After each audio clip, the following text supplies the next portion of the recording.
All right, you remember the stimulus was supposed to create jobs. So why is some of the money being used to combat obesity? This is happening in Philadelphia to the tune of $25 million. We ask, seriously? We're joined this morning by Philadelphia radio talk show host Dom Giordano. Done a great job filling in for Lou Dobbs on the radio. Good morning to you, sir. Well, thank you very much. Glad to have you listening. Well, tell me about this now.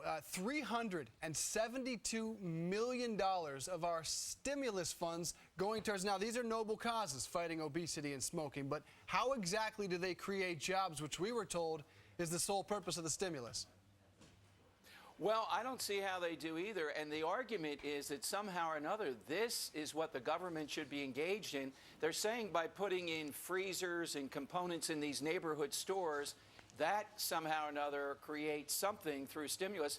And I'm living in a city where we have principals in public schools evaluated by how many kids they force to eat breakfast. We have these people running around doing food mapping, saying you can't get a tomato anywhere in the city of Philadelphia. This is all part of the nanny state that comes together around this. And the point, I guess, is to go into these low-income neighborhoods and put produce into grocery stores to help people combat obesity. Is there some argument that these grocery stores would go out of business otherwise?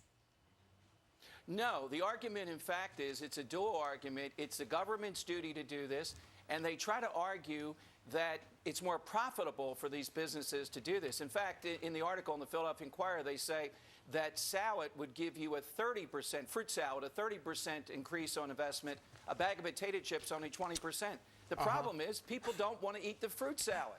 Well, the other problem is, from a small business standpoint, you can hang a bag of chips on a rack for 2 months, whereas fresh fruit, at the end of the day, you got to toss it out. So what happens when all these stimulus funds are gone?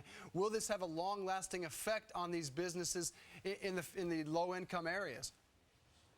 No, the argument is then that they'll consider that this is profitable, that people really want this stuff. And there are two problems with that. If people really want this, they can do what I go to. My supermarket is miles away also.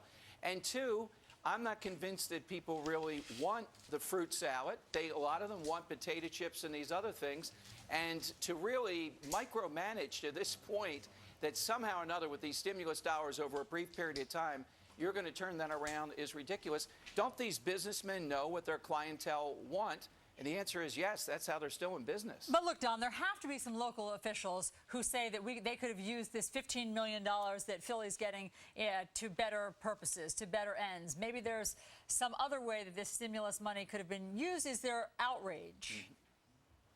No, except on my show when I talked about it with my listeners. You're exactly right. You think somebody would say, look, Philadelphia's a big union town. We have a lot of unemployed carpenters and other people. And we do know that the stimulus dollars, when they're fixing infrastructure, bridges and the like, that's a good thing. It has a multiplier effect. I think what's happening in Philadelphia, and this $372 million nationally, shows that with the Obama administration, it's not really about creating jobs and stimulus. A lot of this is just about these pet projects, about the nanny state, about the impulse to use taxpayer dollars to do whatever they want. So in short, there's no outrage in Philadelphia. Yeah. They think it's money from the government. Let's spend it. Dom, we appreciate you being here. It is an interesting story. We'll stay on it. Thanks, Dom. Thanks, guys.